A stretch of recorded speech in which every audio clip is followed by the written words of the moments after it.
Hola, ¿qué tal? Hoy vamos a tener este pequeño video para hablar sobre generalidades de anatomía.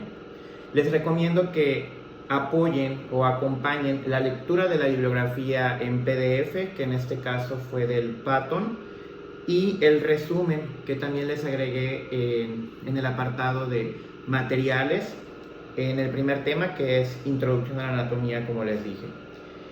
En este curso vamos a revisar mucha etimología grecolatina, así que es importante familiarizarnos con algunos conceptos y términos. De hecho, con ello es lo que vamos a empezar, recordando que anatomía significa ana y tomé, que es corte a través de. Recordemos que el estudio de la anatomía empezó con la disección, que la disección consiste en separar, ¿ok? Es un corte, por eso es disección, sección, corte, separación, para poder apreciar las estructuras y tener un mejor estudio para el comprendimiento del cuerpo humano. La fisiología, en cambio, es una ciencia que va acompañada del estudio de la anatomía. Viene de physis, que significa naturaleza, y logos, que siempre significa ciencia. En este caso, lo que se estudia es las funciones del organismo, llámese órgano, sistema, aparato o del cuerpo en general. Recuerden que existen niveles de organización. Siempre debemos de pensar a nivel celular, que es la base de la vida, tanto estructural como de función y de origen, que es lo que nos decía la teoría celular. El conjunto de células que tienen una misma función forman un tejido. El conjunto de tejido forma un órgano. Y el conjunto de órganos va a formar aparatos o sistemas, que en su conjunto van a formar un individuo. Entonces, por eso les digo que en cada nivel se puede estudiar tanto la anatomía como la fisiología. Y al ser tan amplia, van a existir varias ramas de ella. Por ejemplo, la fisiología, que estudia cómo funciona el envejecimiento o las enfermedades, se conoce como fisiopatología, de patos, que significa enfermedad. ¿Okay? Y anatomía pues la podemos tener macroscópica, microscópica, patológica, embriología, histología. Embriología es pues obviamente, como lo dice, el estudio del embrión, su estructura, y la histología es los tejidos. Histos significa tejido. Entonces, abocándonos un poquito en lo que es anatomía por aparatos y sistemas, debemos recordar que en general podemos dividir grandes grupos, que son 11 aparatos o sistemas, que entre ellos se encuentra el tegumentario, que viene de tegumento, que significa cubierta, que incluye la piel y sus anexos, o también conocido como faneras en algunas bibliografías, cuya función es protegernos, delimita nuestro cuerpo con el exterior, regula la temperatura, entre otras cosas. El esquelético, que incluye huesos, articulaciones, cartílago, que da soporte al organismo y también protege ciertas estructuras, como en el caso de la parrilla costal, que protege todos los órganos que se encuentran dentro de la cavidad torácica. Lo mismo con el cráneo. Todo esto lo vamos a ir estudiando específicamente unidad por unidad, pero pues hay que conocer a grandes rasgos el funcionamiento de cada uno de estos aparatos y sistemas. De hecho, aquí hay algo muy curioso. El estudiar la anatomía, que es la estructura de un órgano, nos ayuda a inferir cuál es la función de ese órgano. Por eso siempre va de la mano anatomía con fisiología. Tenemos el sistema muscular, que pues la función, como ustedes saben, es dar movimiento de acuerdo a las contracciones musculares, pero también nos ayuda a regular la temperatura. Tenemos el sistema nervioso, cuya función más bien es como que recibir estímulos del exterior y generar una respuesta en el organismo. Acá se genera el potencial de membrana, que también está muy relacionado con el sistema muscular.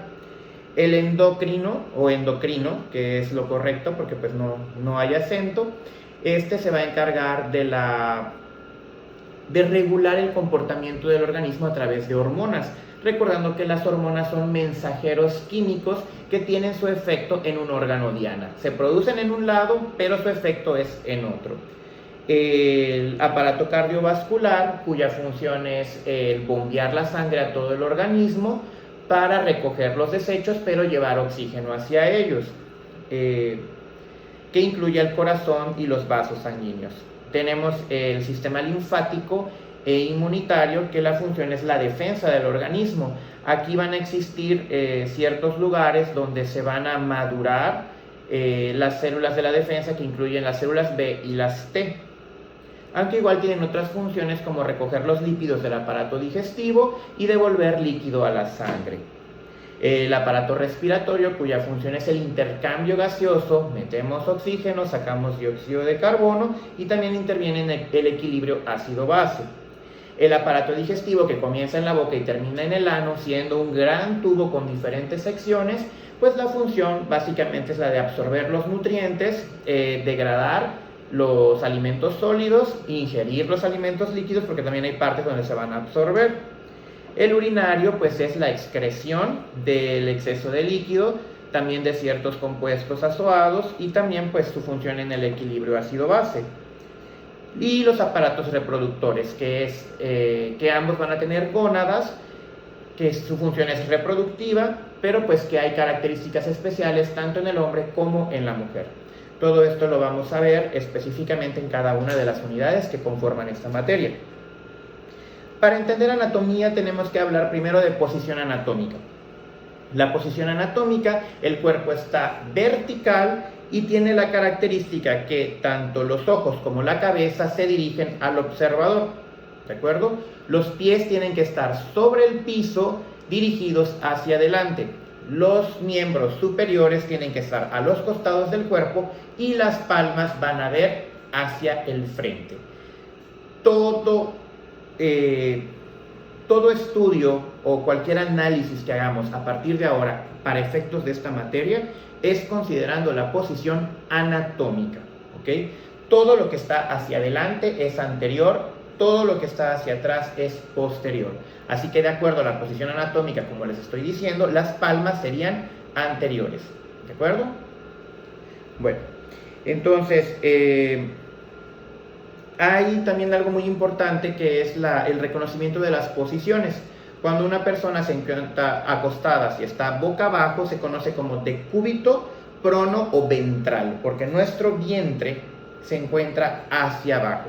En cambio, cuando estamos boca arriba, se llama decúbito supino o dorsal, porque nuestro dorso se encuentra en la superficie de soporte. Existen varias regiones que debemos de identificar en el cuerpo, que son muy básicas, son muy simples, que es la cabeza, el cuello, el tronco y los miembros superiores e inferiores. La cabeza tiene zonas muy específicas, como es el cráneo, que es lo que protege el encéfalo, y la cara. El cuello es lo que va a unir la cabeza al tronco, y el tronco pues tiene más porciones, porque como podemos darnos cuenta, va a tener lo que es la cavidad torácica, separada del diafragma, de la cavidad abdominopélvica. Unidos al tronco se van a encontrar los miembros superiores, donde podemos apreciar el hombro, el brazo, ¿sí? Hombro, axila, brazo, antebrazo, muñeca y mano. ¿Okay? En la pierna vamos a apreciar lo que es la nalga o glúteo, que es lo correcto, el muslo hasta la rodilla, la pierna hasta el tobillo y pie.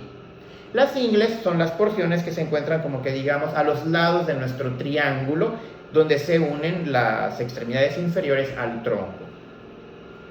Existe un término que se llama planos anatómicos, que realmente son superficies imaginarias que atraviesan el cuerpo. Los básicos que debemos de conocer es el sagital, que si imaginamos que hay una línea que divide al cuerpo en una mitad derecha y en una mitad izquierda. Cuando se encuentra exactamente a la mitad, se llama línea mediana, plano mediano o medio sagital. Si hay un corte sagital que divide el cuerpo en partes asimétricas, entonces se llama parasagital. Todo lo que es para se refiere a paralelo, ¿de acuerdo? Que no está en el punto medio. Ahora, si el corte es así, es decir, que yo presente una parte delantera y una parte trasera, entonces el corte se llama coronal. Coronal o frontal, porque es como que la frente. De ahí tenemos el corte transverso, que nos va a dividir en una porción superior y en una porción inferior. También se conoce como horizontal. Y el oblicuo, que es, pues como su nombre lo dice, es un corte diferente a un ángulo de 90 grados, porque todos los que le dije anteriormente hacen un ángulo de 90 grados. Sagital, frontal o coronal y transverso. Los oblicuos pues tienen un ángulo diferente. Los planos son las líneas. Lo que yo veo, por ejemplo, si hago mi corte sagital y separo mi cuerpo, lo que yo veo es un corte. Entonces, el corte es una sección, ya sea del cuerpo o de un órgano, a lo largo de estos planos.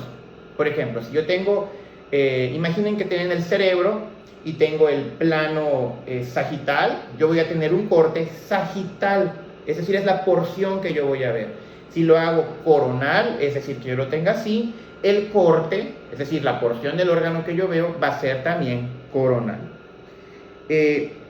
Existen las cavidades, que como ustedes saben son los huecos donde se van a albergar ciertas vísceras, que son la craneal, que incluye al encéfalo, la vertebral, que es un conducto donde va a ir la médula, la médula espinal o espina, y la función de estas cavidades pues va a ser proteger. Recuerden que el encéfalo y la médula se rodean de unas capas protectoras que se llaman meninges, que más adelante vamos a ver, que es dura madre, pía madre, etc. y aracnoides.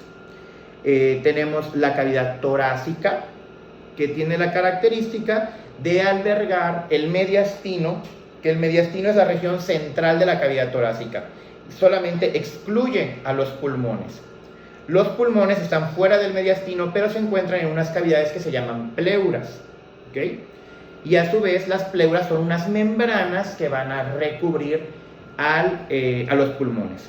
En el mediastino se encuentra la cavidad pericárdica, que es donde se encuentra el corazón, los grandes vasos y algunas otras estructuras como la tráquea y el esófago. Las cavidades pleurales, que ya les dije, es donde están los pulmones, y el mediastino que les decía es la región central. De ahí la cavidad abdominopélvica, que es la más amplia. Tiene la parte superior, que es el abdomen, la parte inferior, que es la pelvis, que es una región que se estudia más ampliamente porque se puede dividir en más porciones. Les comentaba que existen unas membranas. Las membranas son como unas hojas que recubren a las cavidades y por ende a las vísceras que se encuentran dentro de ella, porque los órganos que están dentro de la cavidad abdominopélvica se conocen como vísceras. Entonces hay una membrana que se llama serosa, que tiene la característica de ser dos hojas. Una hoja parietal, que es la que da a la cavidad, y una hoja visceral, que es la que realmente está en contacto con el órgano que protege. Entre estas dos hojas existe una cavidad que contiene líquido. Ejemplos de membranas serosas está el pericardio, que envuelve al corazón, las pleuras, que envuelve a los pulmones, el peritoneo, que envuelve a la gran mayoría de los órganos abdominales, que tienen estas características. Hay una hoja que da hacia la cavidad y una hoja que da hacia los órganos, y en medio hay líquido. Obviamente ese líquido puede aumentar o disminuir y se generan condiciones patológicas. Y por último, el abdomen lo podemos dividir para su estudio en 9 regiones. Nosotros vamos a trazar 2 líneas verticales en la línea medio clavicular. Medio de las clavículas pasan casi paralelas a los pezones, y 2 líneas horizontales. La primera o más superior va a ser la subcostal, y la inferior, que se llama transtuberosa, que se encuentra superior a los huesos de la cadera. La región que se va a hacer más grande es la del centro, todas las demás son más pequeñas. Entonces, recordando la posición anatómica, este es el lado derecho, este es el lado izquierdo, y vamos a tener en los extremos los hipocondrios, derecho e izquierdo. Luego, los flancos, derecho e izquierdo, que en la región posterior se conocen como zonas lumbares. Y de manera inferior se van a encontrar las fosas ilíacas, derecha e izquierda. Y en el centro vamos a tener el epigastrio, de epi, arriba, gastros, estómago, la región umbilical, región central, o en algunas bibliografías lo pueden encontrar como mesogastrio, meso, medio, gastros, estómago, y el hipogastrio, que es hipo, debajo, abajo de gastros, estómago. Entonces, esas son las 9 regiones del abdomen que se pueden estudiar, aunque también hay algunas bibliografías donde lo dividen en 4. Hay cuadrantes, como se dividen las mamas, por ejemplo, que es la línea media y la transversa, y voy a tener el cuadrante superior, derecho e izquierdo, y el cuadrante inferior, derecho e izquierdo.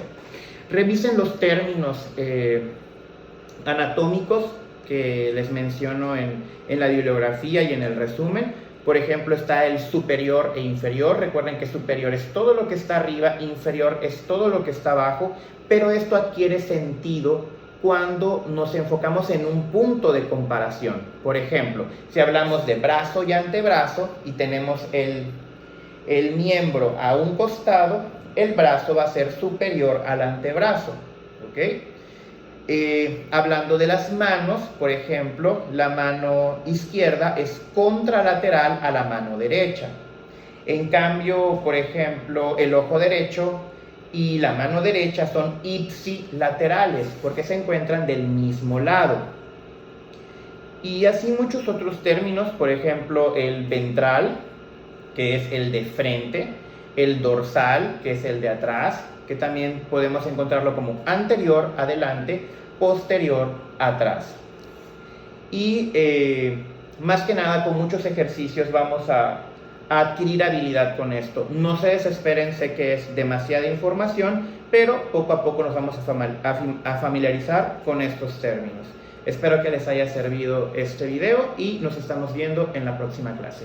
Hasta luego.